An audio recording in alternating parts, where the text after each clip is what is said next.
Hello everybody. Hi. How are you guys doing today? I can't believe that I'm here with another Lego video because I did not think I would be doing another one. I won't say sworn off Lego, but you know, I was really like, okay, we're not gonna buy more Lego. And then this was sent to me by a wonderful, amazing friend. I won't dox her, but she is incredible. She is, however, an enabler of my Lego addiction.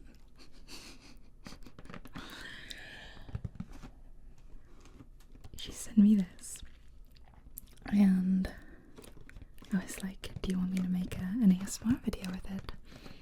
And she said yes. So you all have her to thank for this video.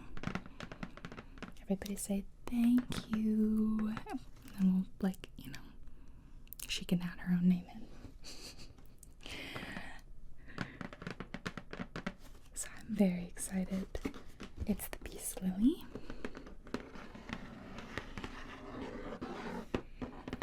And it looks like it's gonna fit right in with my orchids. It has a really similar pot with this kind of ribbed pattern. I really love it. I love the ones that come in like little pots. So it's 474 pieces from the botanical collection.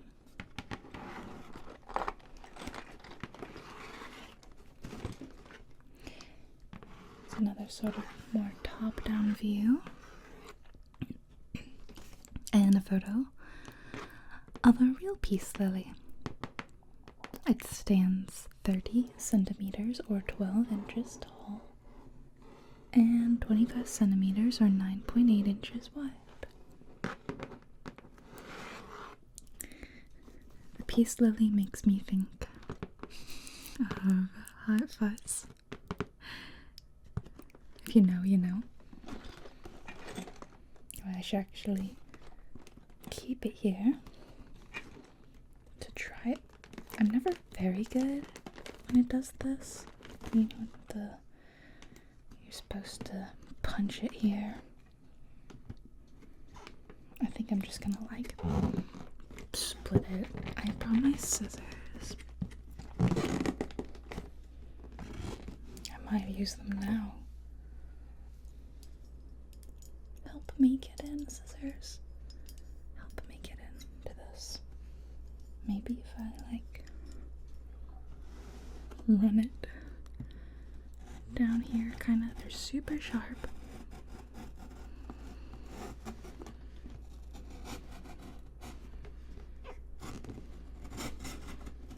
There we go. It's definitely like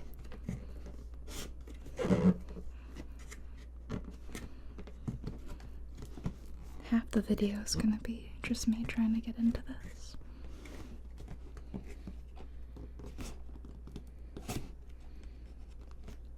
This is enough.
Scissors.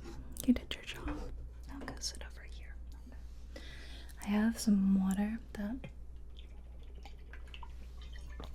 I will be stopping to take water breaks because it's really hot in here.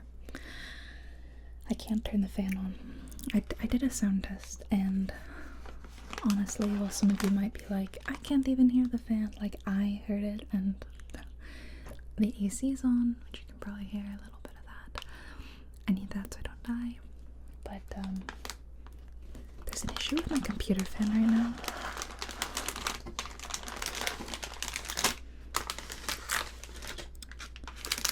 So I had to turn it off. Just one of my fans, not all of them.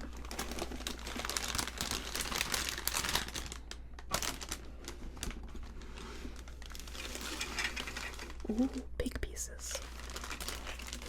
Big leaves. The booklet, my favorite part.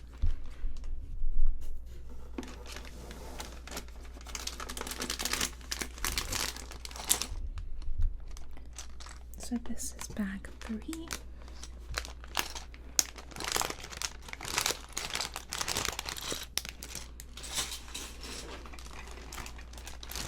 This is bag, doesn't have a number on it.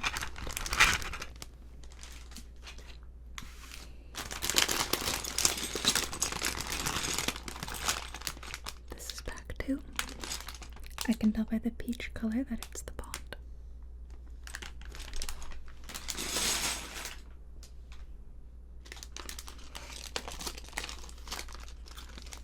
This is bag 4.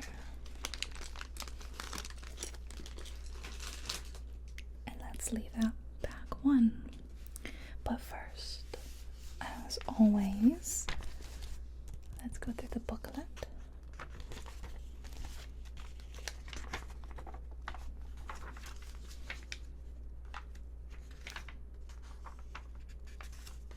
Grow your collection. I've been seeing this one at Costco. It's still a bit expensive for me. I like this wildflower bouquet. I'm not the biggest tulip fan. Peace lily. La Leur de Lune. Lirio de la Paz. A timeless potted classic, the peace lily is native to the rainforests of Central and South America. Its name is likely inspired by the flag-like bloom that resembles a white banner of peace. In many cultures, it carries symbolic meaning, representing prosperity and good fortune, purity and serenity. It helps absorb moisture and purify the air, not only adding a decorative feature to your indoor space, but making it healthier. While the real-life peace lily may be tricky to care for, this version will bloom for years to come. Spathiphyllum. So unfortunately the Lego version will not purify your air, but you don't have to water it. Alright, it's given us a remover tool thingy, which is fantastic. Who doesn't love one of those guys? Although I have to say, I have a collection of them just kind of sitting somewhere.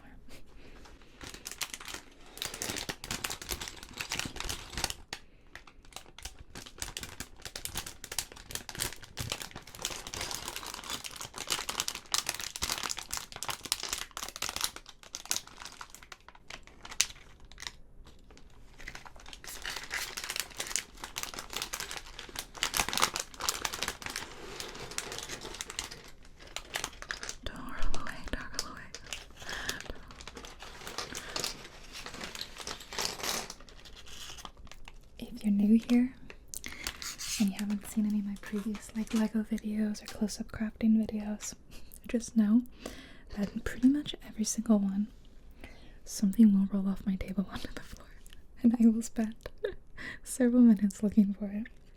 It's inevitable.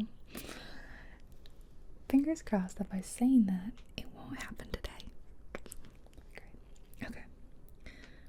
Let me just spread these out a little bit.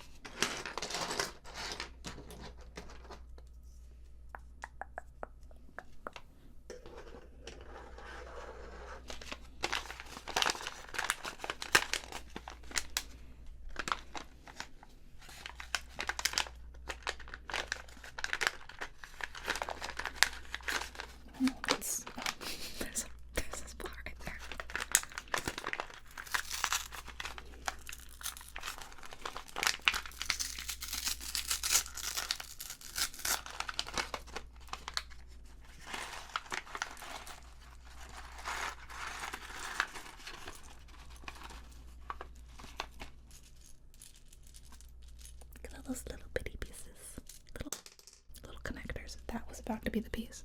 That was about to be the one that went on the floor. It was leaping to escape.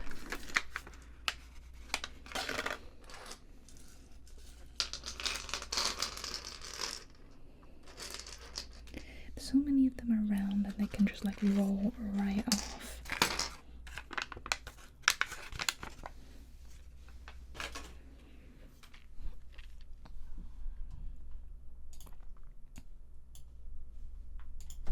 Okay. Let's begin with this big circle.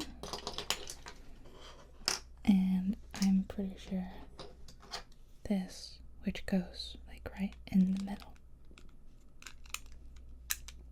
Yeah. Wrong way.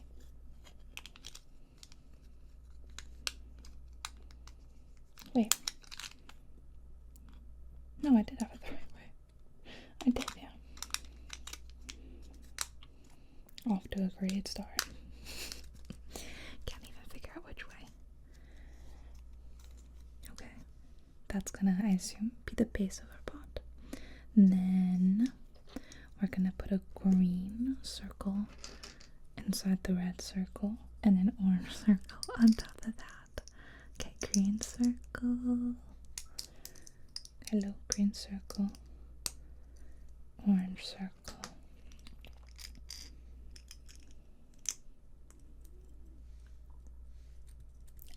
It's a satisfying squish when you like squish a piece of Lego down. And this on top of that.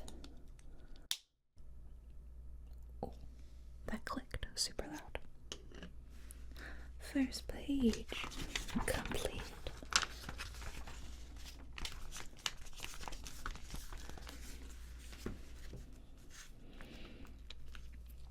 Okay, taking things up a notch. So we're gonna take 4 of these things. 1, 2, 3, 4. Hey, get off of there. There's more than 4. And then we take the gray thing. They're all just things. And poke it through all the way.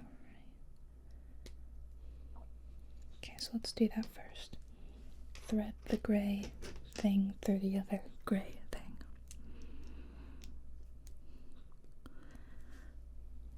Do you like my nails? Aren't they fun?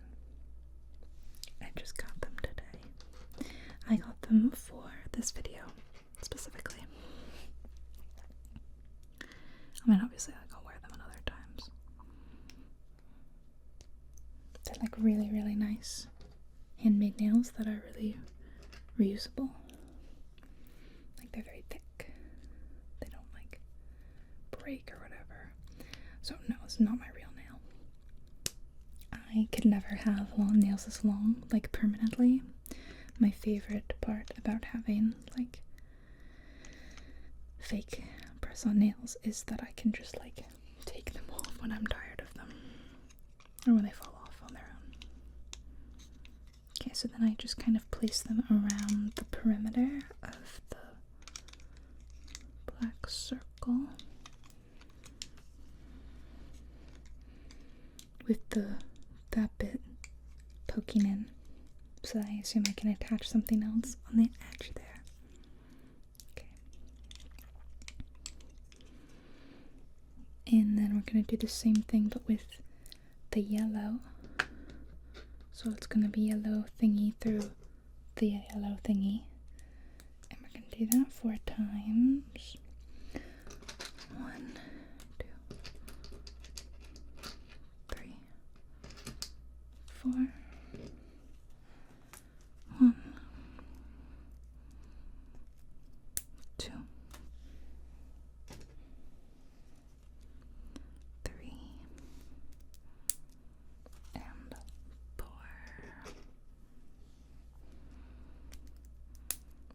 Then they go, I guess, in, kind of covering it, in between, poking out. And I think this will help our little bits of our plant pot stick to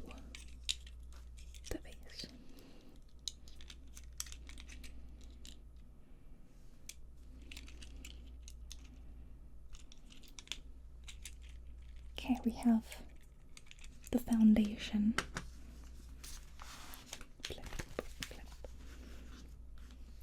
Okay, then we're gonna top off with these quarter circles. 1 and 2.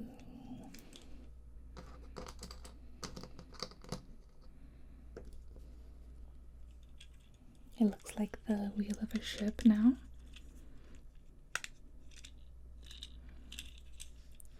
Mayhaps the wheel of the jackdaw. I haven't played any Black Flag in the last like 2 weeks. I don't know why I took a break. I know I took a break. It's because I started playing Baldur's Gate again and I got like really locked in. But I should start playing. Does it matter if they're supposed to like line up?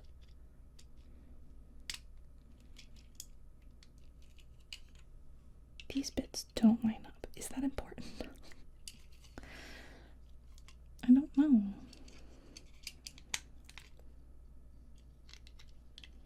I don't think it can. It looks like they do. Like, it looks like that's kind of what it's highlighting.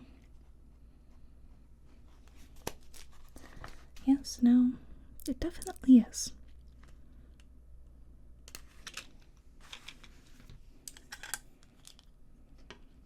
So how do I get them?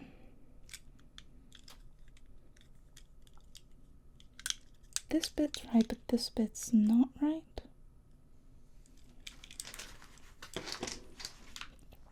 Oh, great. We're already sort of messed up. Like, they should line up with the yellow bits, it looks like, and they just don't. The orange circle.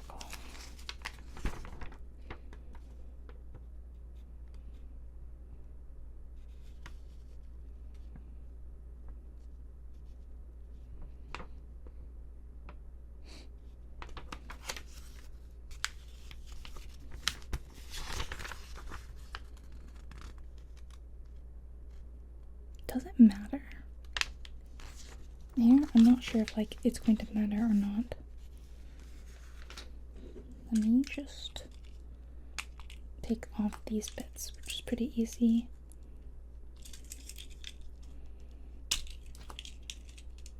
Because I might just need to change some things around.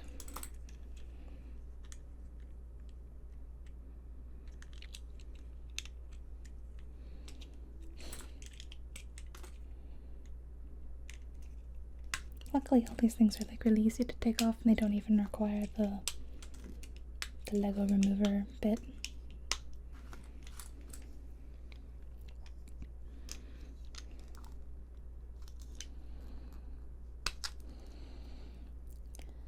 So it's this thing that I really needed to be more cautious about.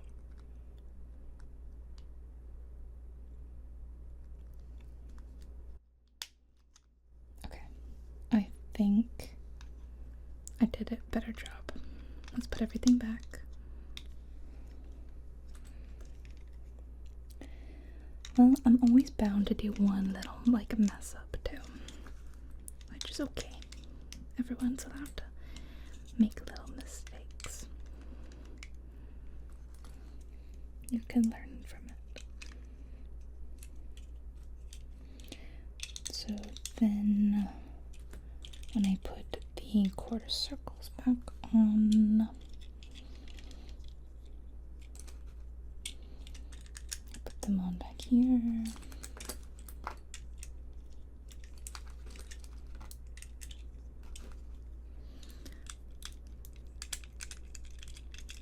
And then this should now line up. There we go. Did I just no, it wouldn't. It would have only gone a certain way. Okay. Whether or not it's important that they line up, they now line up. So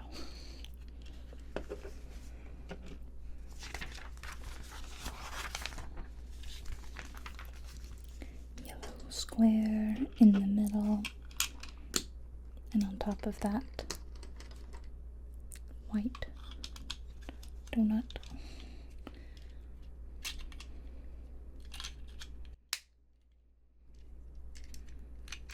I guess I can like rotate. I didn't actually need to take it off. I think this just rotates.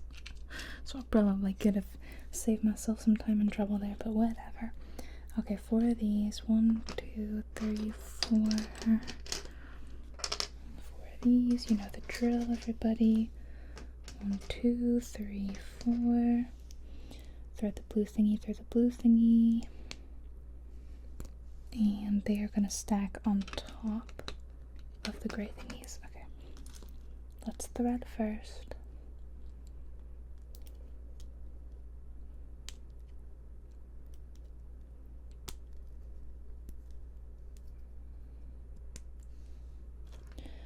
One, 2, 3, 4.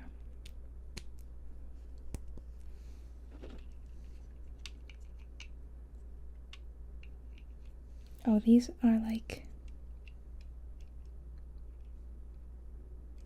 Oh wait, some of them are different.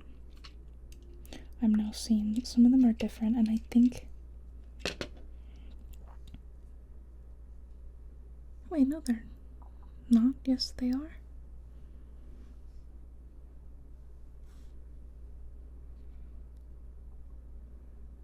Oh, no, they all look the same. I don't know why I thought that.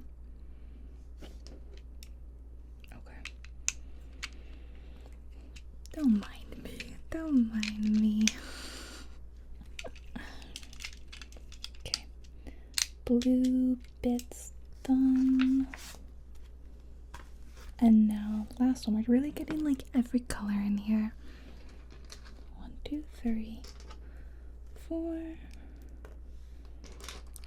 2, 3, 4. Thread them.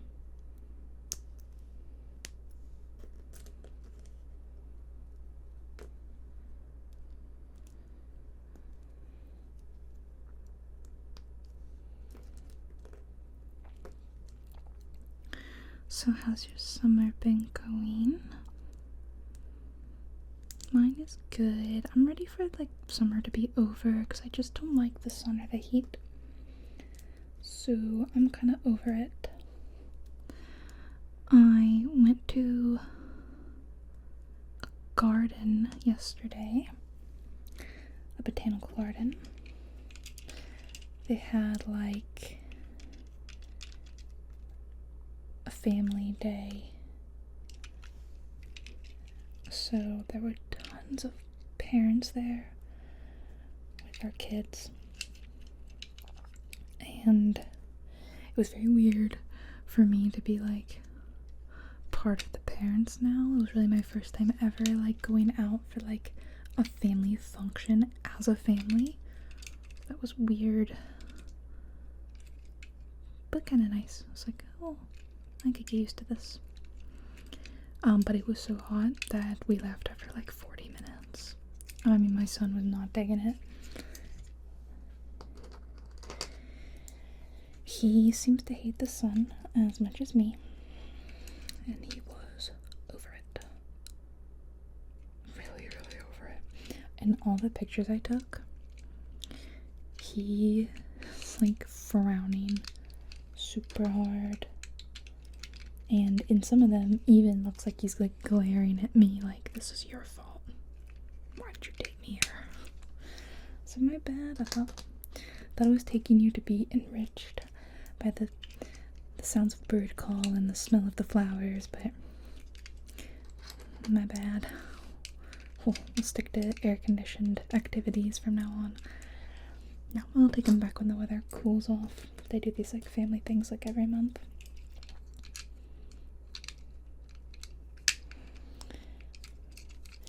So we abandoned that, and then we went and got brunch instead. In the air conditioning, which was so nice. Okay, then I put that on top. Then we went home, had a bath. And where's this last gray piece over here. It got flipped upside down, making a big spiky pinwheel thing. And if anyone's ever built like any of the Lego botanical beds that have like plant pots, you know that this is typically how they look, and then you end up like sticking stuff around all the sides. Okay, I'm doing this bit again. So we've got the red bit, the green bit, and the orange bit. Red bit, green bit, orange bit. Very good. On to the center. This time paying attention to how it goes. Even though, like I said, I'm pretty sure I could have just done this. Saved everybody a lot of time. Now we're doing this again. Oh my god, again. This is quite like, it's quite tall. Oh, sorry. Didn't mean to nudge you there. Filming top-down videos is always super awkward. Because the camera's gotta be in the middle. But that means that I'm in the middle, so the tripod's like directly in front of my face. I don't have any sort of like system where I can hang my camera from the ceiling or something so that it doesn't get in my face. That would be cool, actually. Just like swinging from the ceiling.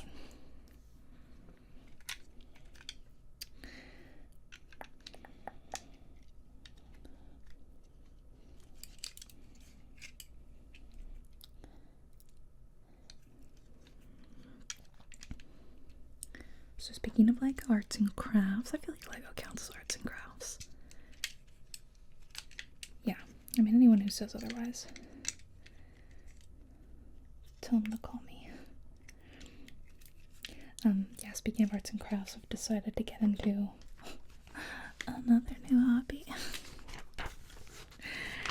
Which is not good. If you don't know me, I have like many hobbies. Many. I really don't ever need a new hobby, especially like an artsy one, because, well, I crochet, if you don't know, and I have so much yarn. Don't talk to me. Don't ask me how much yarn I have, okay? I don't want to talk about it. Because recently I've begun clearing out my office a little bit, gradually.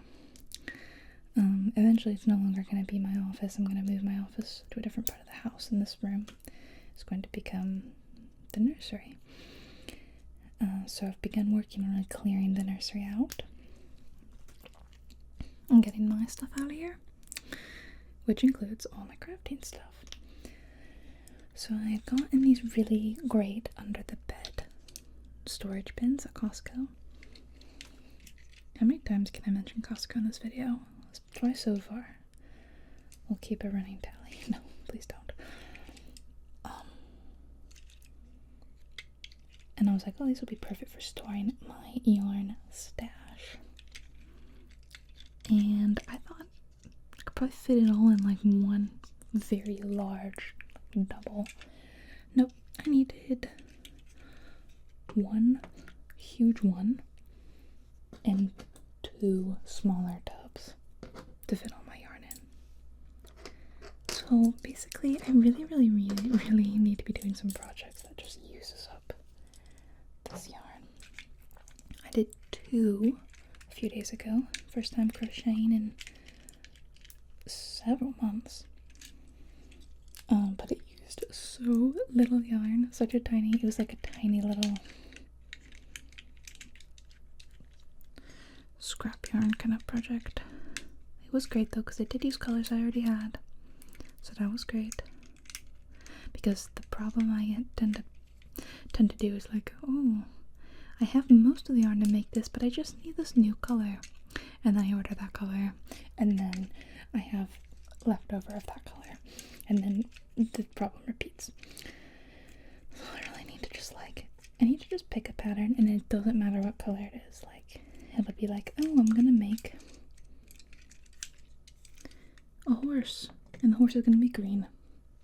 Okay. So all that to say, I picked up a new hobby. Luckily, it's a lot less stuff. Like I don't have to get so much stuff for it. I just decided to get back into coloring. I say back, I haven't really been into coloring, but I did used to be very artsy, like in college and stuff. So I've got some old art supplies, but I never got into like markers. And I kind of wanted to try marker art. So I bought some markers and some kind of coloring books. And the markers just arrived today. I'm trying to see how okay, so if I'm doing it like this, I think it's like this. But how would you guys feel about a marker coloring video? Think you'd like that? I was thinking about doing it. I think it might make for good ASMR. Just like close up, just like a little drawing, or maybe I can swatch. I've seen people do ASMR videos where they're swatching marker colors. I think that's a lot of fun. Or like organizing, because I got 60 markers. I basically just felt like stretching my creative muscle. It's cold and out of use, you know? The creative muscles have been cold. We gotta warm them up. And I just, like, I find that at night, after my son goes to bed, I was frequently just, like, sitting playing Black Flag or something. And I want to have something to do that's not always playing video games. Usually that would be crocheting or reading. But the books I've been reading, they just haven't been giving. I don't know. I'm in a book slump, I guess. And the problem is that I've been doing too many rereads lately. I've reread 2, but on my 3rd book reread of the last month. And while that's enjoyable, it's not new, you know, and I want to read something that I don't know what's gonna happen.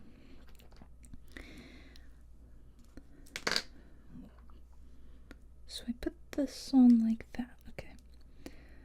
And I just keep getting let down.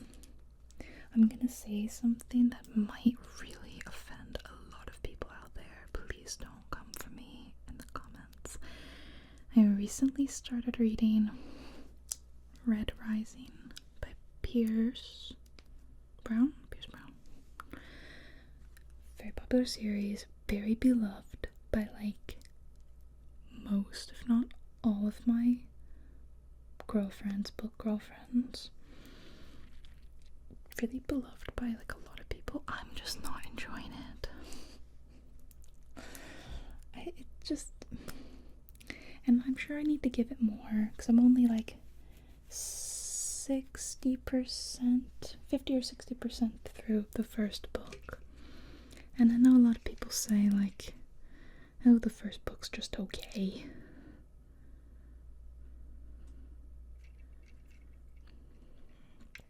Which is kind of silly. I don't know.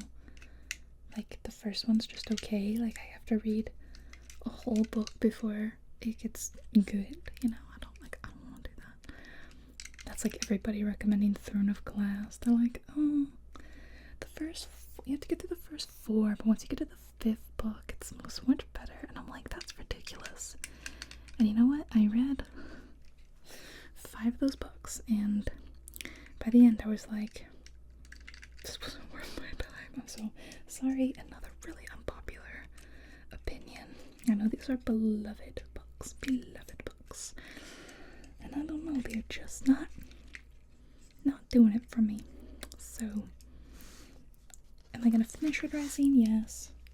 I very, very rarely DNF a book. In fact, I've only DNF'd one book in the last year. I'll tell you what it is in a minute if you want to hear. So I will finish it. But I just want something better. So I'm gonna color, I guess, to fill the reading sized hole in my heart. But yeah, I should be crocheting, because as established, I have a lot of yarn to use up, so it's like, it's a win-win, but I just don't want to crochet anything right now. I think the problem with crocheting is that you end up with a physical item, like a thing, and then you have to find room for the thing. And now it feels like space is at a premium in my house. And I have a bookcase full of stuffed animals that I have made. So at this point, whenever I crochet something, it's almost always to give away as a gift. Or maybe to make something for my baby. But you know, I made him like baby shoes, and I haven't put those shoes on him once. I put them on him once to be like, oh my god, look, these are the shoes I made him. And then I took them off him, or they fell off him, and I was like, okay, we're never putting them on again. Because I'm just being honest, I don't put shoes or socks on him. What does he need shoes and socks for? Maybe if it were winter, I would put socks on him so his little feet didn't get cold, but it's summer and he doesn't need shoes because he can't walk. So I have not put the things that I made on him. So I think I just like the idea that like the coloring can stay confined to the book. And then me filling up stuff in my house. And it's just like a nice like little creative outlet. And then I can put it away really easily and out of sight, out of mind. Because my house is always, you know, it's getting cluttered easily too, and clutter really stresses me out. So I'm trying to find ways of organizing and staying really neat and tidy. Sorry, it's a little hard to pick up things when I've got really long nails. Kind of still getting used to it. So if you want to hear about the book I DNF'd, I didn't forget. That's right.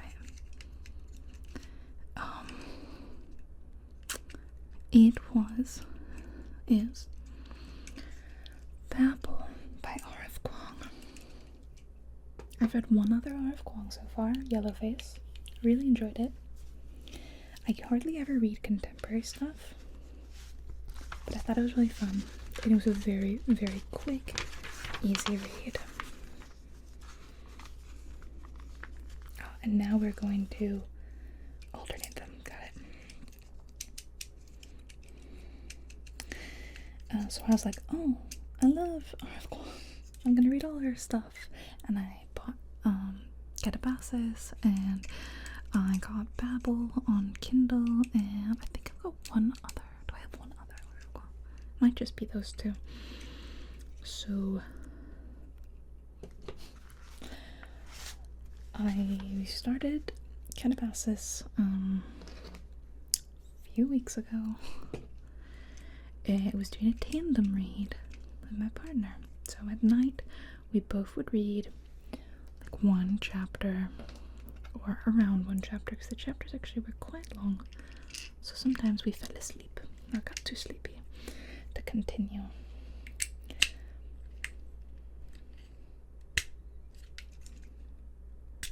Oh, they really got stuck there. I was really concerned that it wasn't gonna happen.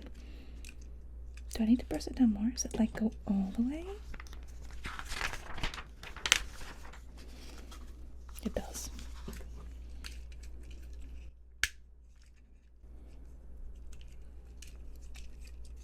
Yay! And then the gray to the gray, the yellow to the yellow, the blue to the blue makes total sense. Okay. So we're both reading Babel and then we would have like a discussion afterwards. I was like, I want to do a book club with you. We typically read different things. He likes to read lots of sci-fi, and I like to read lots of fantasy. He does like fantasy, but I think lately he's just all sci-fi all day. But he also similarly has been in a book slump lately, so nothing's been hitting for him either. Hence why we were like, let's try something new together. And if he's not reading sci-fi, he's reading history, like ancient history, or like something about Rome. I think, is it Roman history right now? I don't remember, I'm sorry. And we read quite a lot of it before we DNF'd. Oh my god, I'm really struggling to get this guy to attach to both. Like, I can get one or I can get the other, and I can't do both.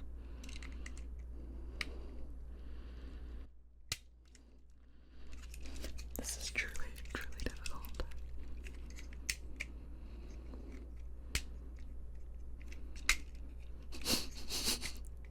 It's like some sort of like pop game where like you pop it in one place and it pops up in the other. Like, is there a reason? Maybe I should try it this side. That'll change everything. Yeah, it did. It actually did. So I think we got about 40% before we DNF'd. And there's a lot I could say about why I didn't like it. I'm not really going to get into why we didn't like it, but the main reason was that it felt like weirdly preachy.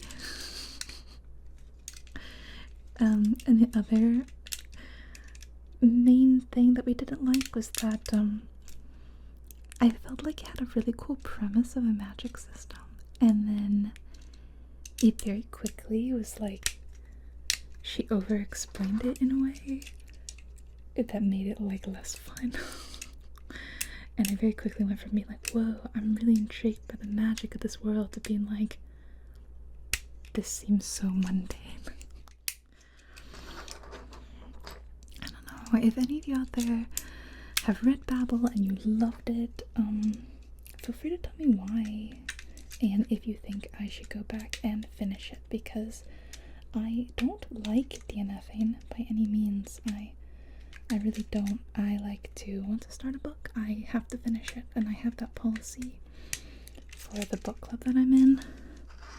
I have read every single book that we have read for that book club in the a little over 2 years that we've had a book club. And let me tell you, there's been some real bad ones. Our most recent book was super bad. Okay, I'm not even gonna say what it is, because I do feel like it's really popular. And I will really, if I haven't offended some of you by now with my bad takes, I definitely will with this one. So I'll just say it was a popular romance book that I really hated. And nobody gave it over a 3. I gave it a 2. I'm very forgiving in my rating systems. I gave it a 2, not a 1, because it wasn't really poorly written. Like, if it had a bunch of typos and grammar errors, I would have given it a 1. I would have been like, where was the editor? But I just didn't like it, and I didn't notice a ton of writing errors. It wasn't to say it was good writing. Some might say it was bad writing. And this is my second book that I have read by this author, and I think it's gonna be my last. I am not reading anymore from this author, and she is so popular. Feel free to guess what book it is. Okay, this is our last little bit, and I'm gonna throw you on my desk somewhere.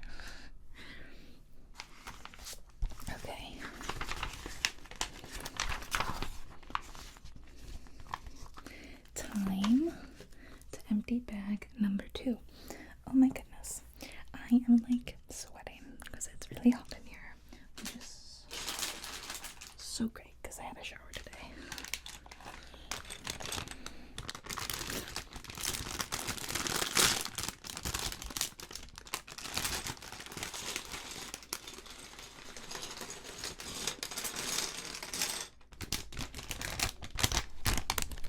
Now would be a really great time for you to have some water. I'm gonna have some water.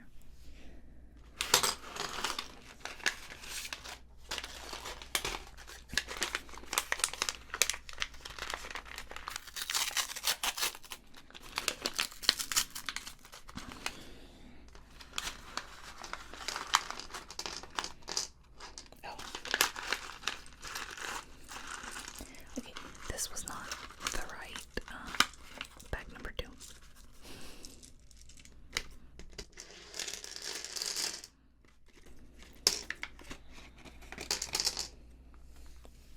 That was for something else. What's this one?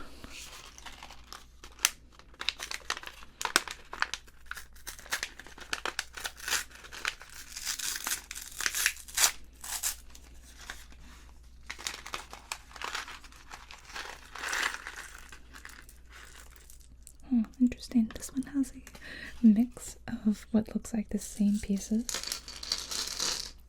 with the little white bits that I need. Okay, this feels like it's gonna take forever. It's basically just like put these in the second from the top and second from the bottom. Oh man. This will take forever. Okay. So I really need to find something to ramble about now. I mean, I've been rambling this whole time. What else can I ramble to you about? What else have I done recently? Well, today was a super busy day. Did a huge house project.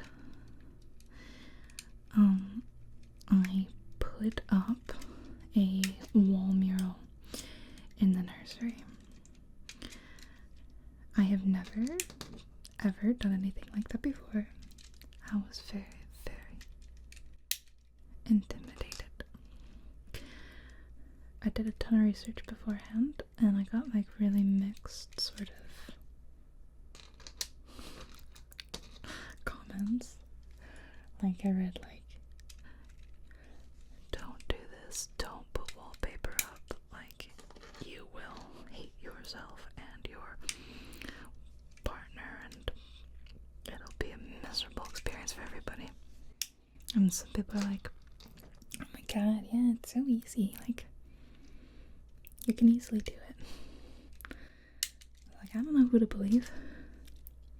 I bought this beautiful wallpaper mural. I'm not really a wallpaper person, but I like the idea of a wall mural. The only thing I don't like about the wallpaper is I don't like the repeating pattern element. Maybe it's because, like, as a child of the 90s, I was born in the 90s. I consider myself, I guess, more of like a child of the 2000s. I don't know. Basically, a child who grew up in a 90s looking home. There was like wallpaper in my room and in the bathrooms, and I just don't love it. I don't know. I don't like the dated wallpaper look. But a wall mural where it's just like one big picture across a few different sheets, I like that. So I took literally months picking one out for the nursery. And I also went back and forth on, should I just paint the whole room? Should I just paint one wall? Should I not paint the room and do a painted mural? Should I not paint the room and do one wallpaper mural? Like, I went through every possible iteration of like, what should I do with this room? And had a few different sort of ideas in the works before I stumbled upon or decided upon the current current wall mural that I have. So I ordered that. I ordered it a really long time ago. And then we got really scared because we read all these comments about like, oh my god, it's so hard. Never put wallpaper up in your home. And then some people were like, the people saying this probably come from houses where the wallpaper wasn't applied well and they used like really cheap glue and all that, and so it was probably like really hard to remove. And then we were like, well, we just want to do the one wall and we'll get good glue, and we're like, maybe we'll hire someone. So we got a bunch of quotes. It took us like a couple of months to contact a bunch of people to get all these quotes, and like one way or another a lot of them fell through.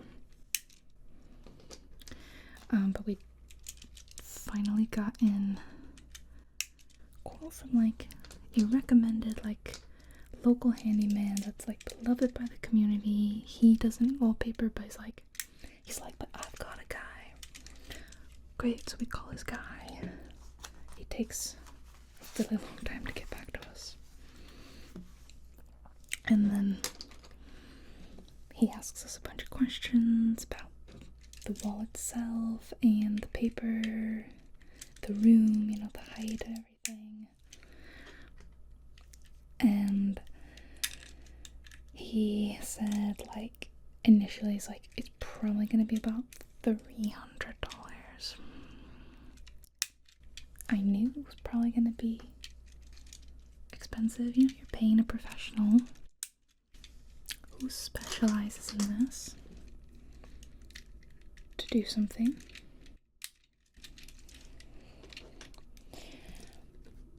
So I was kind of prepared for something, and I think I was willing to pay up to $300, God, maybe $400 at a push. The only reason I was willing to spend so much on this is because it's like literally the biggest part of the nursery, because I don't even have a crib. No crib in here, and everything else has been hand-me-down, or like literally hand-me-down from me, like something that's been in the family. So we've spent very, very little money on the nursery and on baby stuff in general, so I wanted to just kind of have one really good looking, I don't know, thing. So I was like willing to pay a bit for this to be done really well, take the pressure off us of having to do it. So we're like, okay, like $300, alright, whatever. Then he gets back like a week later after asking for more info and asking for pictures of our wall. We sent him some close-up photos of it because there's like a little bit of texture on our walls. It's not a perfectly smooth wall. And after he sees the photo of the wall and the texture, he's like, yeah, I'll have to like strip and smooth that. Here's my new quote. Guys, it was over $600.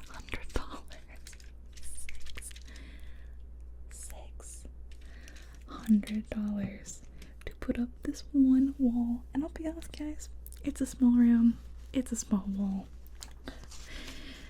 The ceilings here in this room are shorter than in other parts of the house too. So it's like,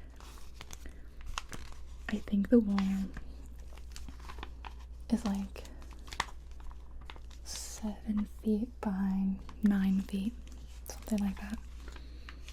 Like it's 7 by 9 feet, that's all we needed, and that was gonna be $600. So I said, no. No, thank you. Thank you, but no thank you. We're not doing that. So there a reason why they recommend you do these bits first, I wonder? Anyway. So I just think it's funny, like, originally starting out I was like, we can DIY this wallpaper. And then we read a bunch of comments and we got super scared and discouraged. And we're like, never mind, we'll pay someone to do it. And then they were like, great, that'll be $600. And we were like, never mind, back to DIY. So we went to the home improvement store and we bought a paint roller and we bought paste, wallpaper paste, and we did it ourselves today. And I'm gonna be honest, not as scary as everybody made it seem. Maybe it's because, like I said, it was really not that big of a wall. Like, oh my god, if I had to do an entire room of wallpaper, no, absolutely not. I would pay someone if I could even afford it, but sounds like, based on that rate of one small wall being $600, it sounds like I couldn't afford it. But I am so proud of myself for doing it. Like, I cut it and was trimming pieces, and you know what? It's not perfect. It's not. In fact, at one part, like near the end, I really messed it up, like really badly. And I cut it too far in, so I cut off like quite a bit of the paper. That should have been like visible. So I did a quick patch job. I just realized I'm supposed to do only 2 of these. No, it's 30. Why would you tell me 2? Why would you just show me like 2?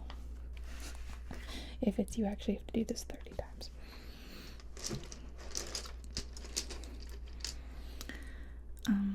So I very quickly like patched it back where I cut like another strip of the paper, and then I like glued that back in like a puzzle. And if you go over and you look, you know, like you can see that I did that, but largely from a distance, it's fine. And I don't know, I know that it's not perfect and it's like an amateur job, but at the same time, one day I'll be like, and we did that ourselves, like we put that up. And he was supposed to be napping while we did it, but he did. He woke up, so we put him in his little bouncer. And he sat in the room with us, and he like kicked at his toys happily and babbled to himself. And it was very, very cute until we felt like the glue from the wallpaper had kind of a strong smell, and we're like, let's get you out of here.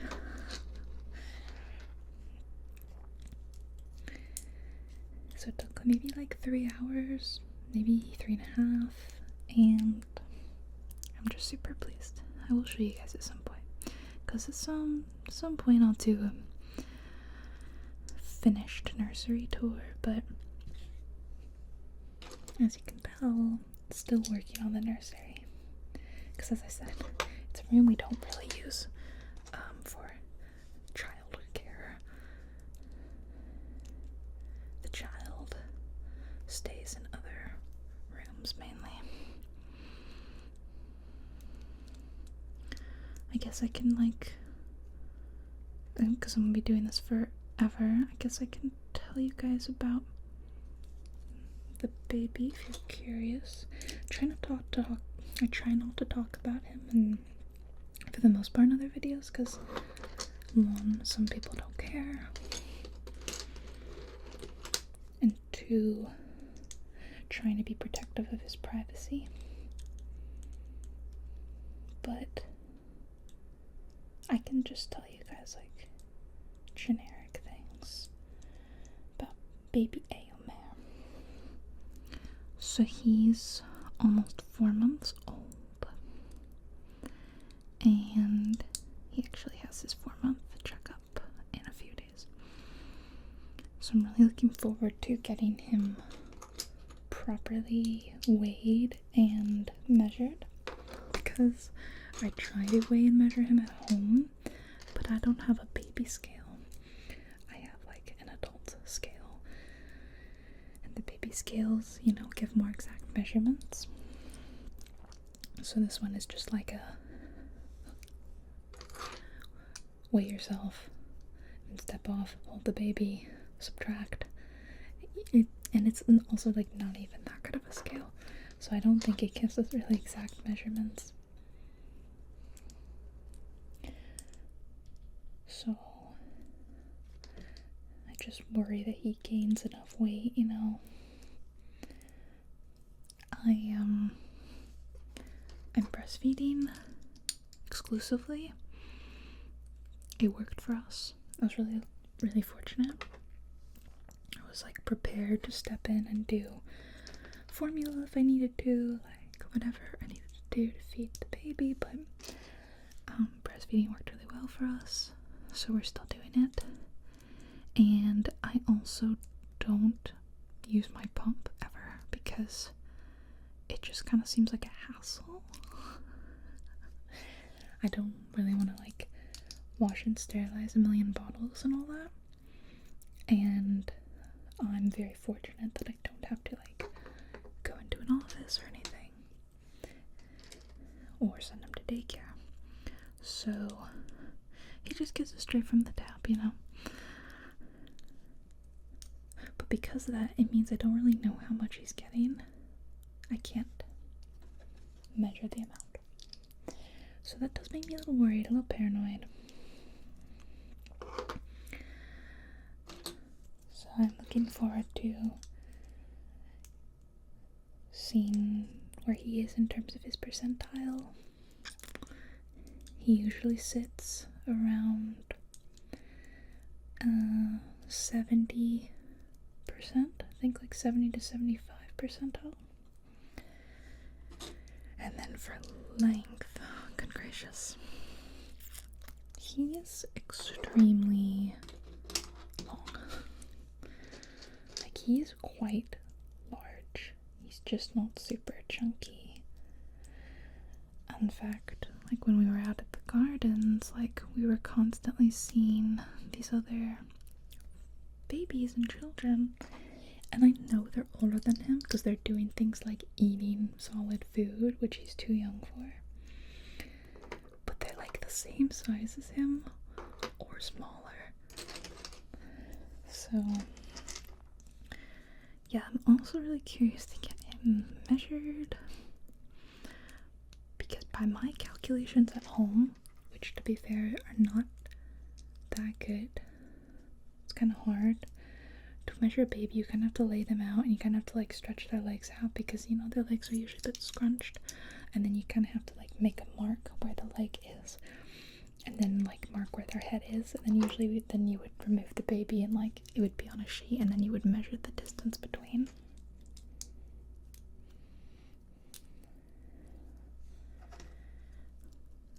But I don't have the pediatrician paper and whatnot. So I've kind of just been like marking it on the ground with items and then measuring it. And by my calculations, which I don't know if they're accurate, I'm wondering, my calculations have been putting him at the 99th percentile. Isn't bigger than 99% of babies his age. And depending on like the calculator I use, sometimes it's even like 99.8%. And I'm like, there's no way, like, that can't be right. So I guess I'll see. But I actually wouldn't be surprised, because like I said, he does actually look massive. He wasn't a massive baby when he was born, though. That's the thing that surprises me. Like, I have several friends who have babies, and I know someone who gave birth after me, and he is definitely on the smaller side of all of these babies.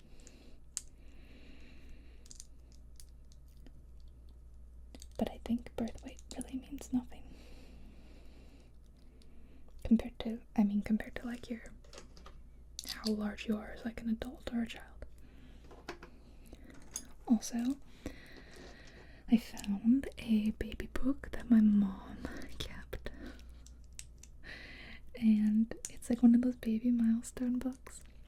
And there's pictures of me and her in it. It's really sweet. But I'm finding it so fun to look through as a mom, because I'm able to like compare my baby to myself, which is really fun. Also, it gives me an idea of like, because like I would totally, if she were around, be asking her like, oh my god, how old was I when I did this? Like, should I be worried if he's not doing XYZ? And you know, she could reassure me or whatever. So I can't. She's not here anymore. I can't do that. So I guess this is like the next best thing, is like I have her notes written down about me. It's just very sweet.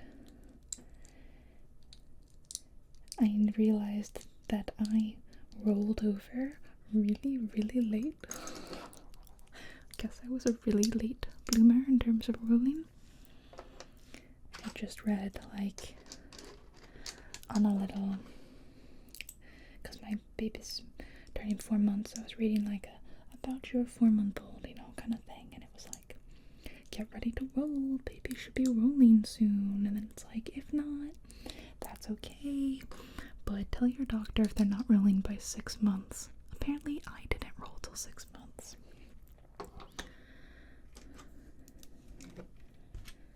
So but Amer is rolling, not very like reliably, but he does do it, mainly out of spite, because he hates tummy time. He used to be okay with it. I don't know what happened. He used to be fine with it. Now he hates it. And he literally is like, please, I'll do anything. Just stop making me do this. I'll even roll over. Is that what you want? Fine, I'll roll over.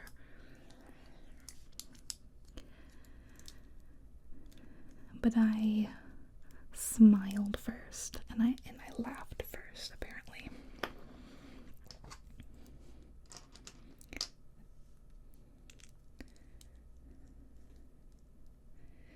And my mom wrote that I slept through the night at 7 weeks old. But who knows what kind of crazy, unsafe sleep things we had going on.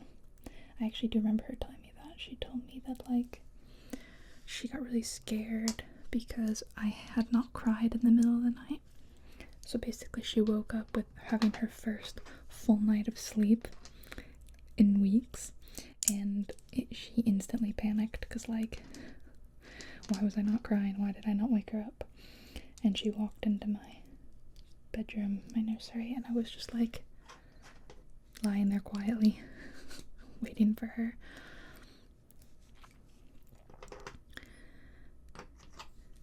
I had one of those moments the first time he slept in really late. I woke up in a panic, and yeah, he was similarly just kind of like sleepily blinking at the ceiling. So yeah, speaking of sleep, it's going really good. He is actually a pretty phenomenal sleeper, and I feel quite well rested all the time because he does give me a lot of good sleep. But to compensate for that, he hates sleeping during the day and refuses to nap. I call him my FOMO baby because he's like, I don't want to nap. There's things going on. I can't go to sleep if there's things happening.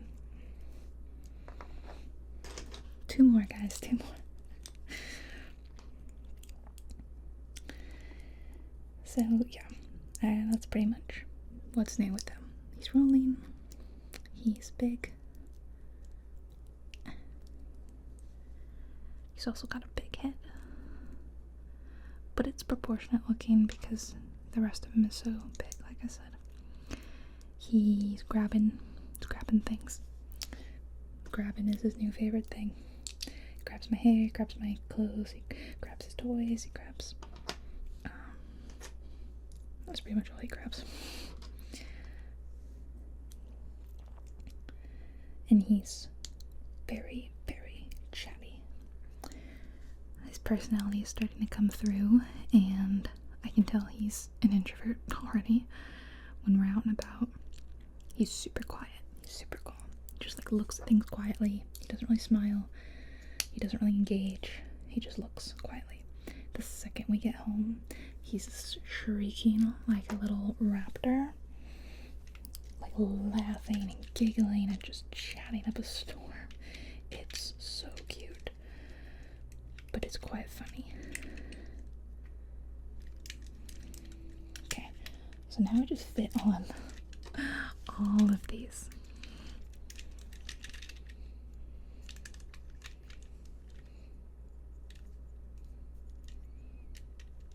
I don't know why I struggled so much just now. But yeah, he is awesome also. I very much love him and tell him that every day. And I even miss him at night when he's sleeping, like right now.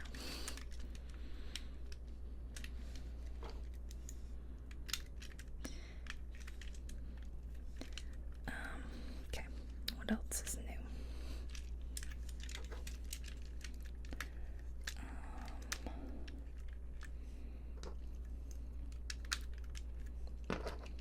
I don't know, not much. I think planning on maybe doing like a little trip in a few weeks, but haven't taken any real concrete steps. So more like a, hey, wouldn't it be cool if we went somewhere? And we're like, yeah, let's go somewhere. And then that's that.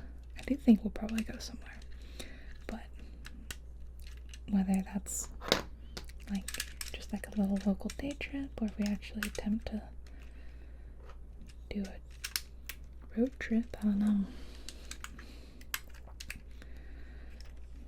Because we haven't flown anywhere for sure, and I haven't done any trips longer than like an hour and a half in the car. You're not supposed to do longer than 2 hours in the car anyway. And yeah, longest has been an hour and a half. So like flying would be a challenge. I'd worry about germs, of course. Who doesn't? But now that he's getting to a point where he's had like a few rounds of vaccinations, I feel a lot better. Even though he got a lot of like antibodies through me, because I kept up with my vaccines over the last year. But still. Last one, okay. One. And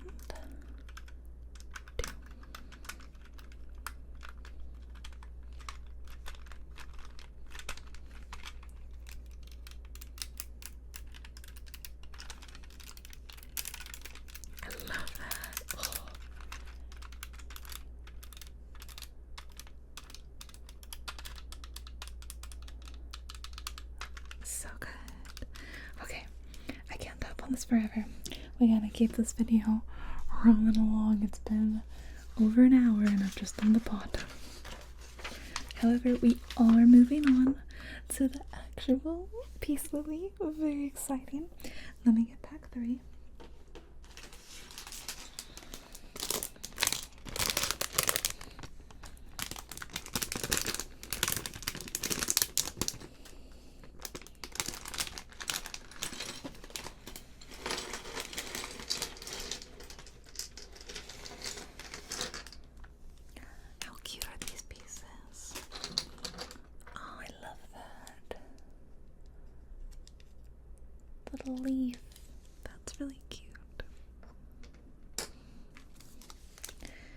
So we're looking for a big,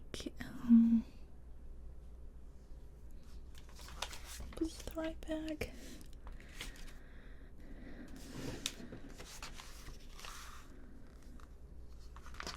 What does this mean?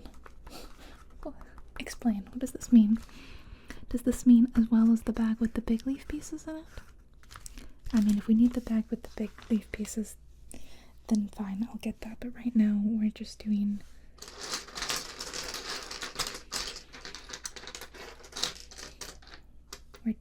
these. So you take a green stem piece and you put 2 of these small black connectors in. And there's another one there. Okay, we're making the stem. This is a process that I've done quite a few times. Very fun. Then I'll take one of these Y pieces and stick it on the end. Then put one of these little gray connectors through it. And one of this on the end, and I do this 4 times, okay?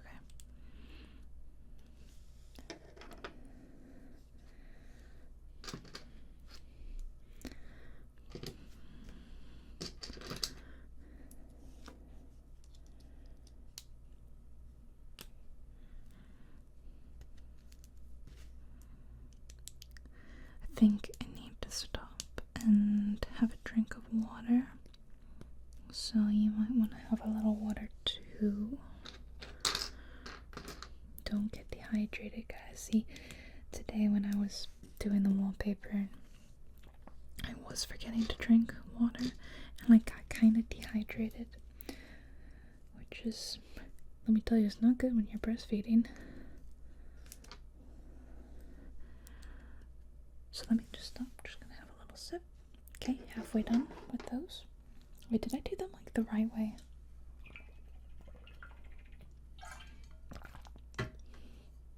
Does it matter that I put the little connector bit in the wrong way? I think it is a big deal. Maybe I can like push it out. Oh, I think I can use this bit, right? Look at me using it. I know I had this like sneaking suspicion that I was gonna need to use it today. I just kind of felt it in my jellies. Where are your jellies?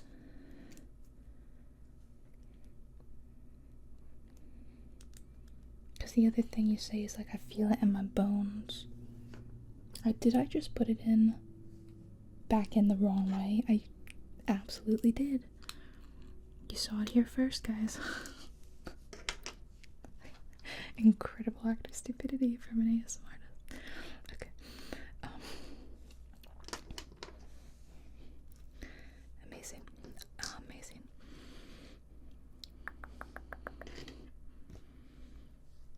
Yeah, if you say like, I feel it in my bones, you know, I understand what that means.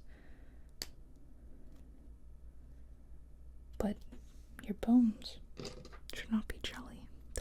The consistency of the bone should not be jelly. The ossification should prevent the state of jellification. Therefore, what does jellies mean? Is that like all the meat and squishy bits? Sorry, this is a dreadful conversation to be holding with you. I will pick a new topic. New topic. New topic. Okay, last one.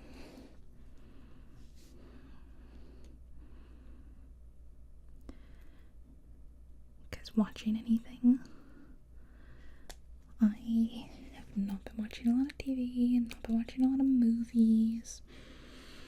I know everyone and their mother was going to see the Odyssey and all that, but I don't foresee any movie attendance in my future for the next several months. You know what I forgot to do the last one is put the this bit in it. And the only movie I would like think about going to see in the cinema is probably Dune 3, and that's in like what, December? So Odyssey for me was not a cinema worthy experience. I don't really care to see it that much. I'll watch it when it's streaming. Oh, okay, we're putting them in the pot. So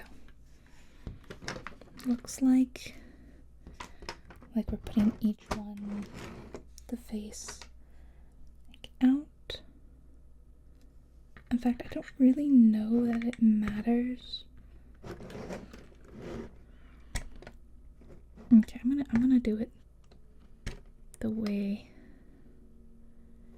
they're specifying, or I'm gonna try to. It's kind of hard. Okay.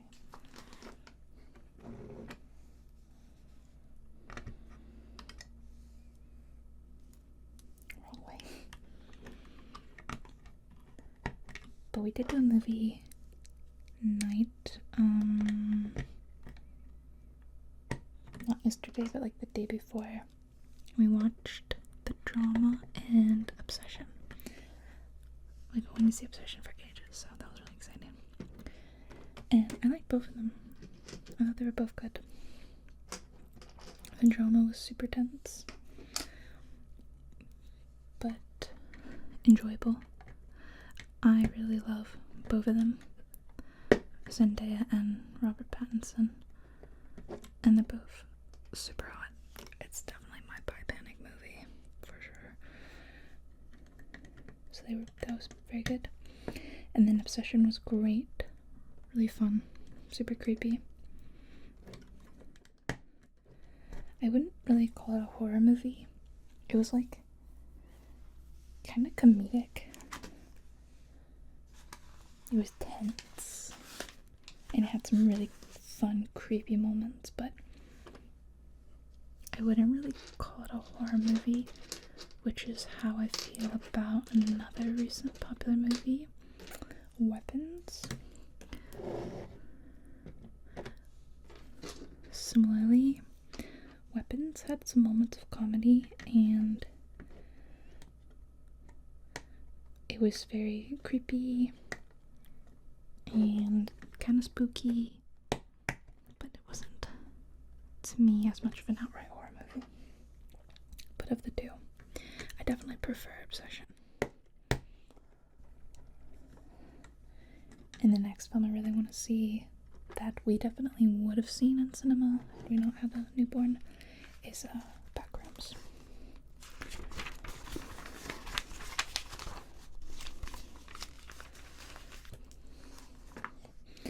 Okay.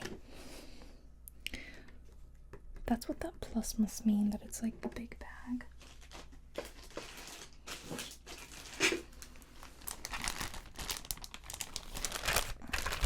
I got a scissors this one because I don't really see an opening spot, so I'll just kind of.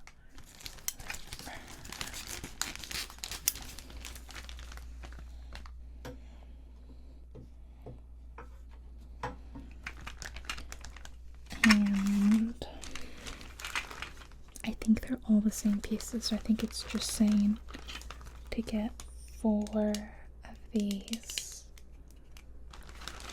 1, 2,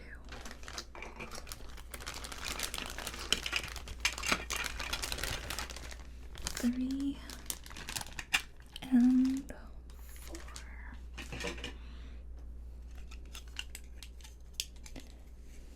Big old leaves. Okay, so for this part, I'm gonna set the pot a little bit out at the side. We're gonna take one of the elbow kind of pieces, thread this through it, and then put it on this balance board looking thing. You know, like when you stand on it, you try to keep your balance. A friend of mine had one of those growing up.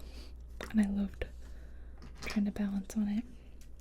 I've seen people get those for like kids and toddlers to like help them with balance, and I think I'm gonna have to get one of those for Aomer, mainly because I want to play on it. Oh, but the ones for kids, they're probably a lot smaller, aren't they? Darn. I've hit the point of like parenthood where I'm like, this is for the kid. This is for the kid. I'm thinking about the child. And they're like, your kid's 3 months old. And I'm like, yeah, he'll use it when he's old enough. Like when I was buying my, dojo's, I got a bunch of markers to color. I was like, and he can color with me. In the future, like, we can color together. Even though he can, like, barely grasp a pencil right now. Like, he's gonna color with me, sure. And even then, when he does start, expressing himself creatively. I almost flung that thing right off. We'll probably want something a bit thicker, less of like fine motor, and more like can grab and color like very vigorously like that. My mom got me these really fun things as a kid. Does anyone remember dot markers? Did you ever play with those? I really want to get some.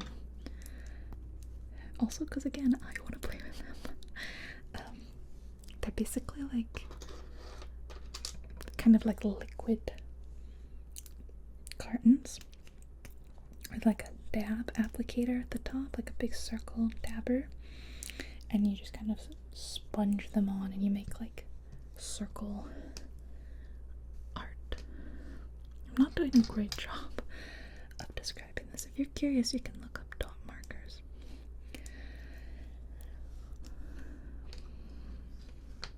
And they're just very, very easy to apply when you're a child that doesn't have great fine motor skills. Like a chunky toddler hand can very easily hold on to this thing rather than like a much thinner marker or even a pencil.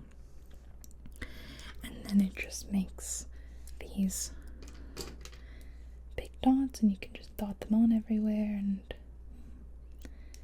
yeah, it's really great, I think, for getting a kid into starting to create artwork. I remember my mom got me like a big easel, just one of those big kid artist easels, and she would give me my dot markers and just like, go crazy, kid. So that is something I will have to continue to encourage his artistic endeavors, because as I said, I'm pretty sure he's not an outdoors kid, so I think he's going to be an indoors artsy kid.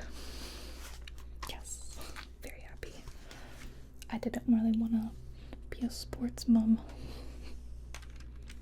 I mean, I'm kidding, of course. If my son wants to do sports, that's fine. I will happily encourage that.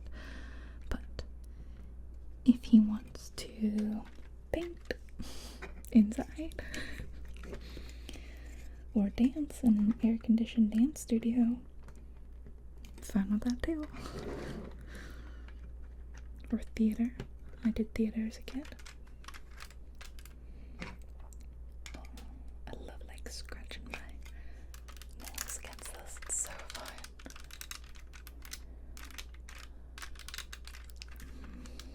Okay, so another video idea I had, speaking of nails and children, is that my son has all these like really fun sensory books and sensory toys, and I'm always like tapping on them to him. I love it. So it's like mayhaps an ASMR video. Maybe. maybe. I don't know, I thought like the sensory. Is this how this goes? Yeah, right? It's like snapping, but then it's like stopping. Oh, okay, there we go. And then they go in here. Like that. It's a very interesting piece. Reminds me of like Kraft macaroni and cheese, but green. You know, if you were doing some macaroni art or something. So yeah, I was thinking like maybe a sensory books video, or sensory toys too. And then I would like trace on them and everything, because like I really like a nail tracing video. I like that.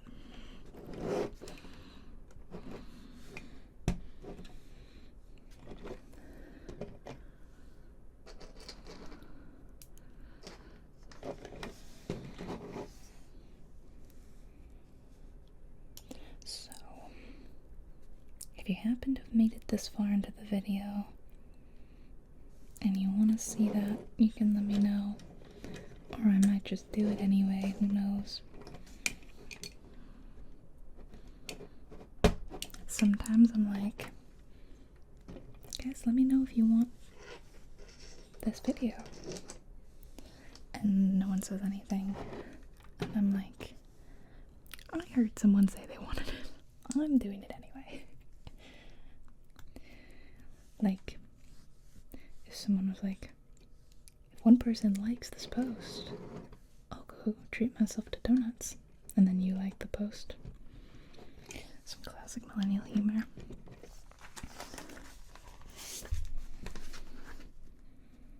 Yep, this is how it looks from above, yes.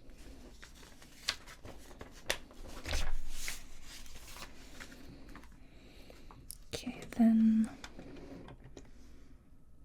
you get the little grabby arms. You got the grabby guys. Their official name.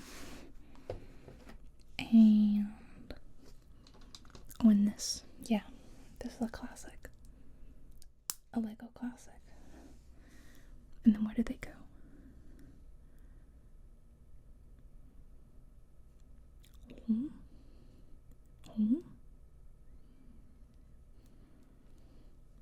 In here.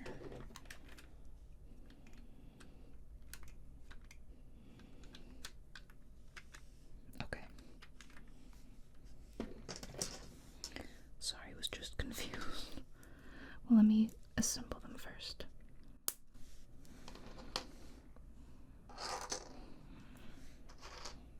It's just 3. Okay, I was gonna say, I don't see another set. Because so far everything's been in groups of 4. Okay, so we're only doing it on 3 of these.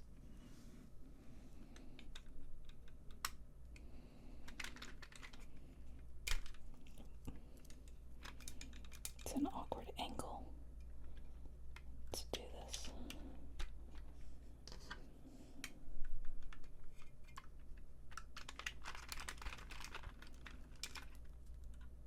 Okay, there we go. There we go. Okay.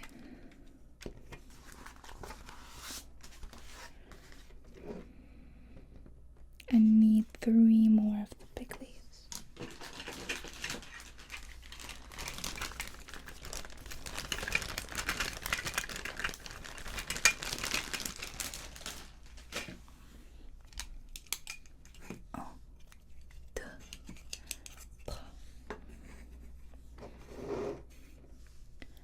So 2 more of these.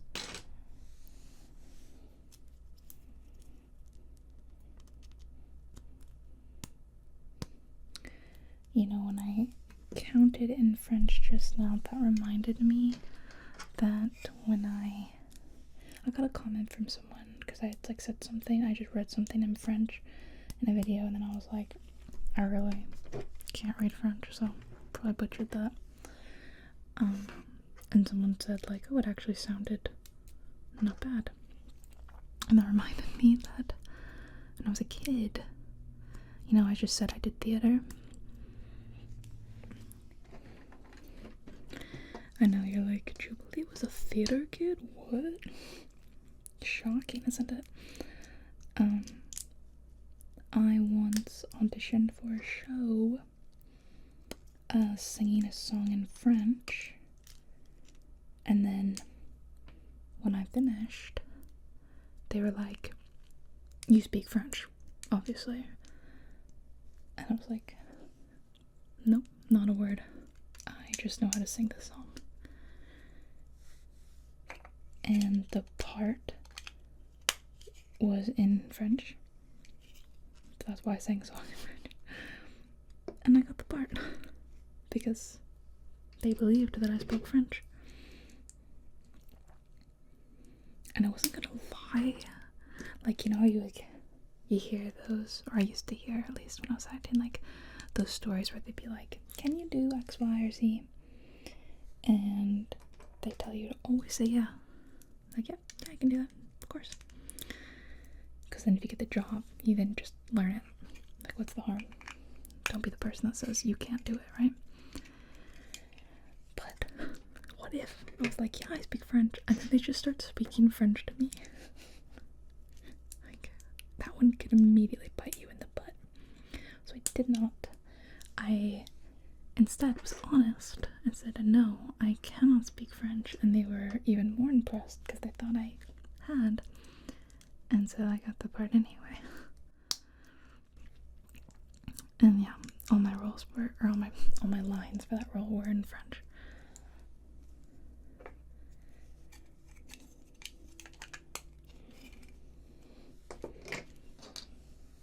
And I remember after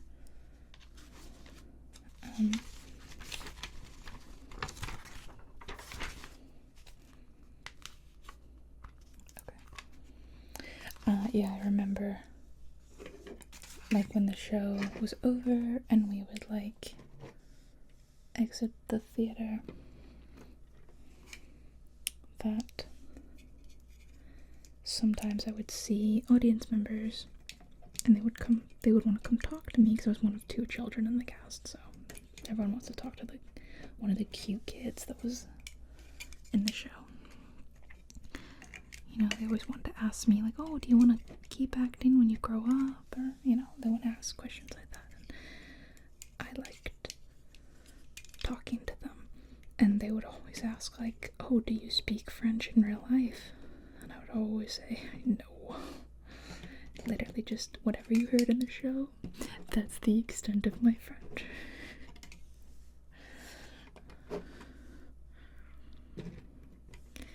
That was very fun. That was the show that made me want to be a professional actor. Until I grew up a little bit more and became a teenager and realized I had severe anxiety. Really bad anxiety. And your girl just like could not handle the constant auditions and the rejection. Worse than the auditions was the constant rejection. And like doing theater is honestly even worse because you have to sing. Does it matter? Let's go to this one. Like, auditioning is scary and awful, but doing a theater audition, I swear, is 20 times worse because you also have to sing and dance. And so you've got someone right there judging your singing rather than just like, you know, reading from sides.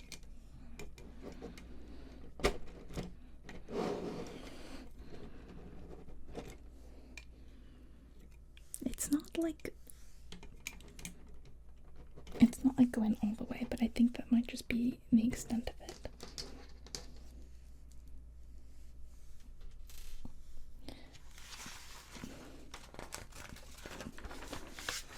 Okay. Last part.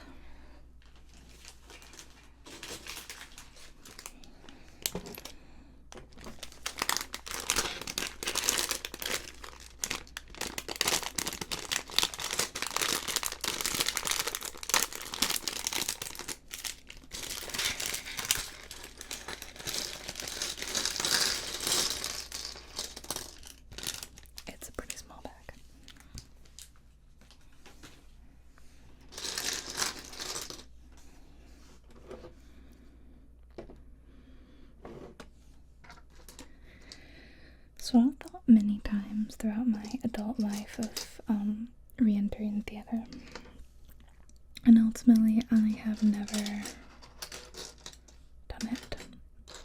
I did go to one audition as an adult, and I don't know, it wasn't very good. But I was like going through a lot mentally at the time, and this was right before I became a teacher. We're really just doing like Jubilee's life story hour today, aren't we? So basically after that I just decided to teach instead, which was kind of always my plan as an adult. And yeah, I just like at a certain point realized that I was okay not acting anymore, which is kind of surprising because if you knew me growing up, acting was my whole thing. I was literally always in a play or a musical, and I did, you know, several like professional shows as a kid, so like anyone who knew me growing up would have guessed that I kept acting, except for the many realistic people that were like, that's a very difficult career path.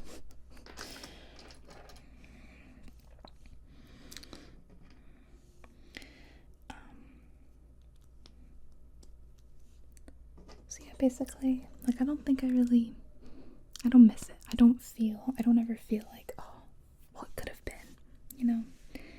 I have no regrets.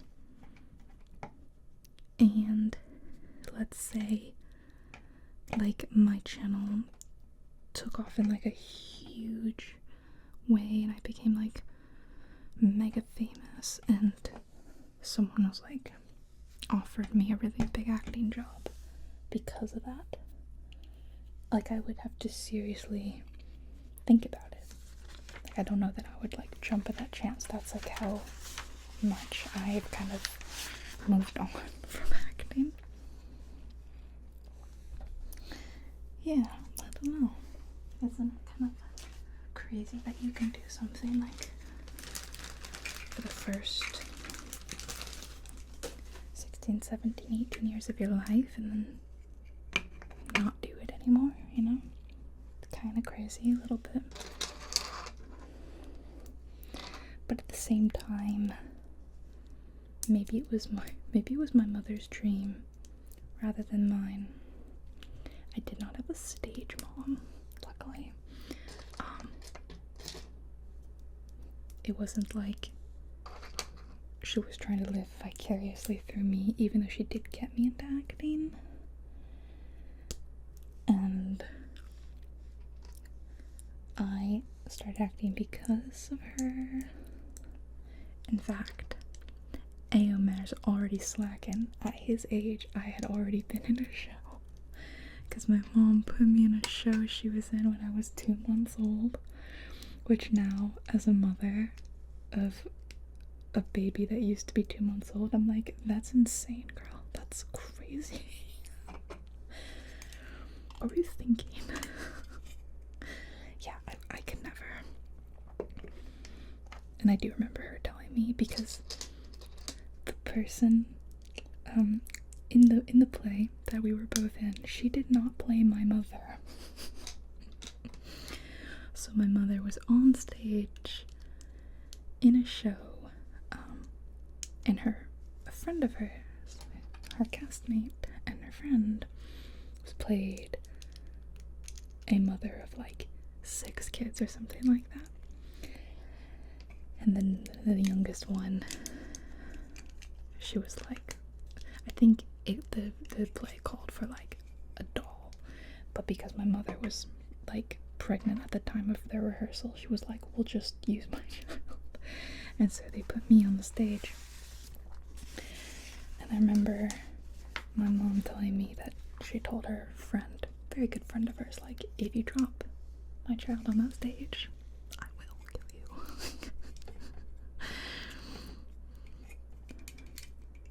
It's funny. It's like she was a mother herself, so it's not like she was like actually, not like she didn't know what she was doing. So yeah, I think I was always acting because of that. And like I said, it's not like she made me do it. Like, she many times asked, like, do you actually want to do this? And I would be like, yeah. And like, there was one time that she took me to an audition really far away. Like, we drove hours to go to this audition. I was very young, maybe 5 or 6. And we got there. And I told her, I'm really scared. I don't want to do this anymore. And she looked at me, she said, okay. And she drove me home. Like, no questions asked. Not upset. Like, she stopped and got me McDonald's, you know. So, yeah, I really don't think that, like, it was like living her dreams of acting through me or anything. But I definitely did get older and realize that I didn't really want to do it anymore. So it was like, it was good for me at the time growing up. It was like a wonderful creative outlet. It helped me overcome my shyness, my anxiety. Maybe helped worsen my anxiety, who knows. But at the same time, it was like just for that time period. And I've now kind of like, I'm in a different phase of life, you know. One with probably way too many video games.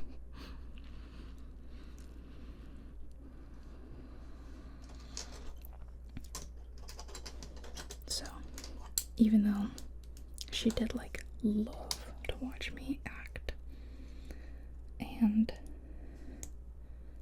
she loved like the professional like shows that I did, because I think they were probably bigger productions than she was a part of. Like, she had always wanted to be in like a big musical with like an orchestra in the pit and, you know, hundreds of seats and all that. And my mom was never really a singer, and I was an okay singer. So I think she did like living vicariously through that, but not in, like I said, not in like a stage mom way. Although my mom actually does have like a funny connection. I'll share a bit of tea with you guys.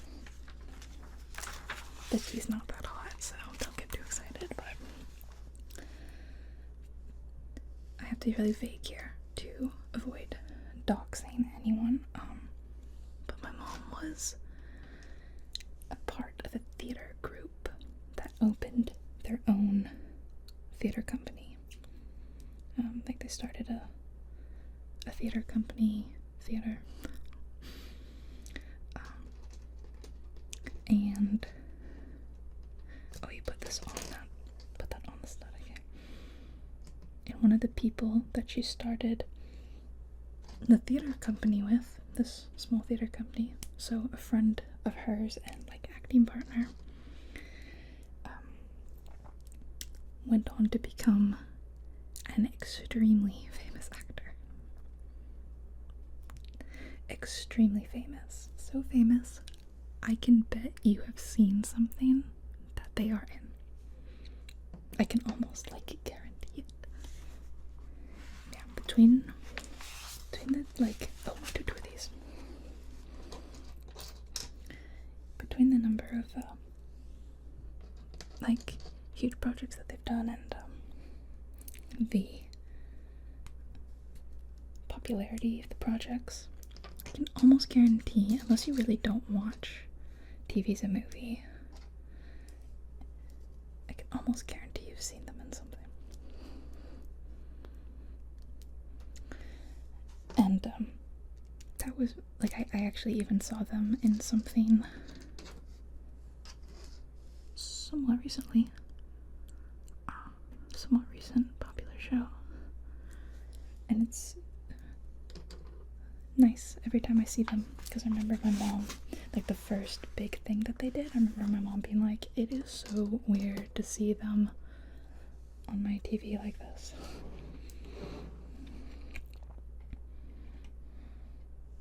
Okay, hold on, this one goes back here.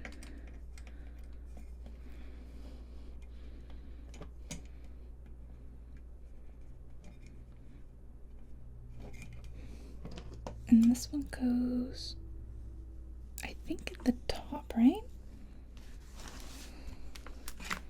I gotta look up close. Yeah. Right here.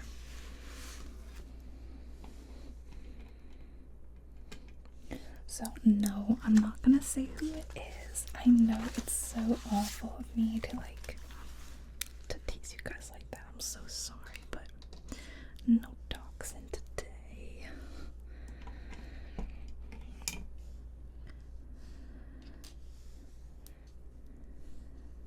So, yeah, the tea wasn't that juicy. Not that hot. I apologize.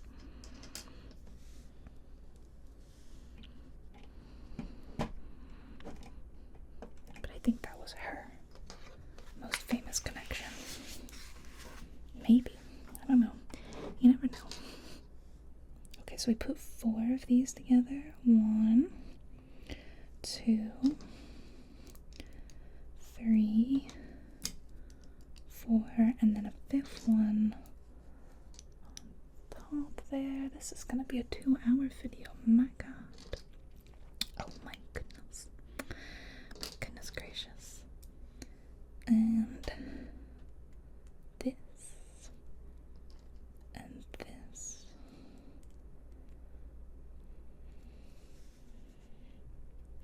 And then one of these on the back. Do you think this? Yeah. Oh, look at our little lily. Little lily petal. And it only says to do one of those, so. And then that is going to go here.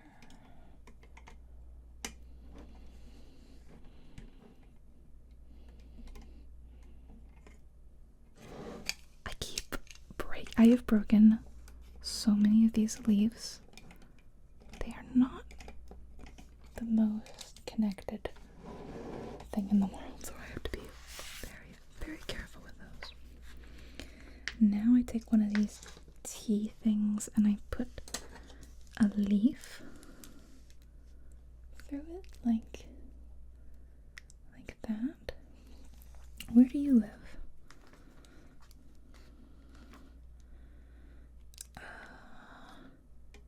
Here.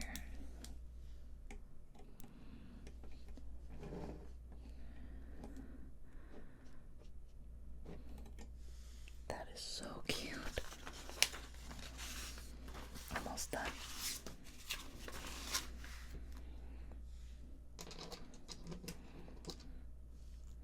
I'm telling you guys, this video better do some numbers because this has been a really, really long video and I'm like literally sweating.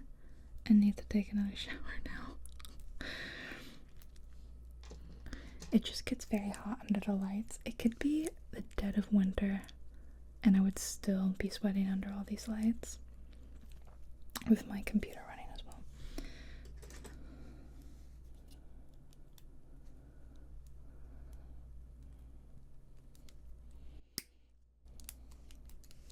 And where does this one live?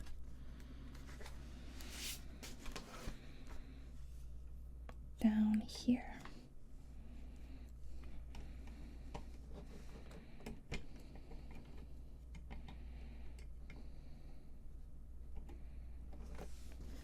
Two more petals left, I think. So this one is just 2 stems, and this one is going straight in the top bit. Here. Then how many of these were stacking? 6. Okay. Well, here we go. Good, because I'm really out of stories. Like, I had to start digging through my life history, you know, to talk to you guys about something.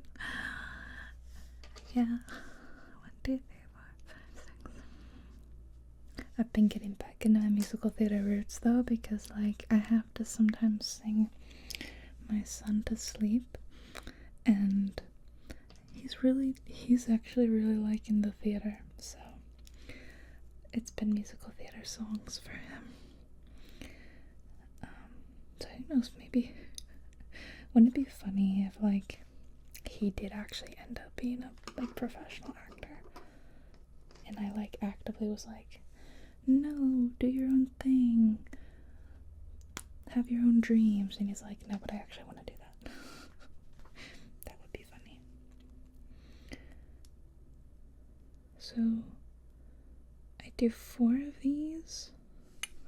Oops. But what's the difference?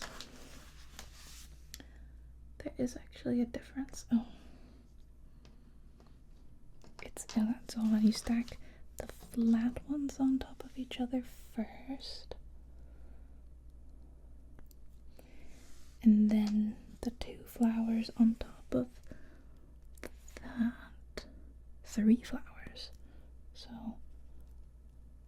1, 2, 3. Pretty much exactly like that. And then this ice cream cone. I'm not gonna pretend that this isn't a bunch of vanilla ice cream. Ice cream cone on top of that. All on top of this. And the petal behind it. And we do that twice. Okay, so again, that's 6 of these things stacked on each other. 1, 2, 3, 4, 5, 6.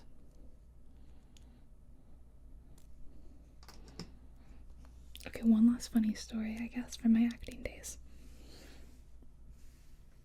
At the end of my acting career, I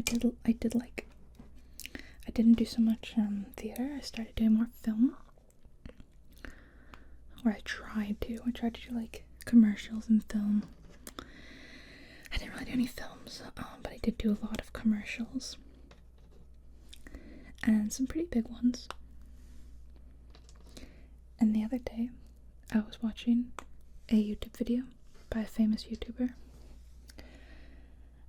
and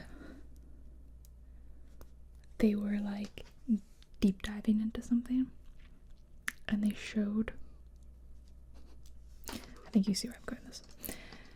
They played a commercial that I was in, and so here I am, like, sitting eating my lunch, and then all of a sudden I was just like on the screen briefly as like a kid, you know, it's like young me was on the screen, and I was like, that is so funny. I just kind of, I like photobombed my own lunch experience. And again, no, I'm not gonna tell you what video it is or like what commercial it was. Sorry. Maybe you've seen it, maybe you haven't. You'll never know. Especially because I was such an awkward looking kid that, I don't know, like, I think if you looked at a photo of young me and then you looked at me, you'd be like, yeah, I see it, but it's not like seeing a commercial on like me as I look right now. Like, obviously a young child. Okay, here's our last bit. Oh my gosh. It's one of those like really tall ones that I can't quite show you from the top down angle is not quite as impressive. We did it. Oh, that was so fun. I love a Lego build. I had such a good time. Oh, thank you again, my dear friend, for this lovely gift. It's going to sit in my home and look so beautiful, and it is immortalized here on the internet forever. Take it all in its splendor. Turn it to the side.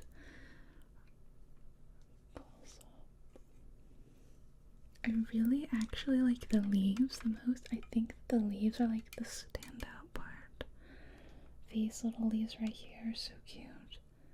Very dainty. I like that I can kind of bend them however I want.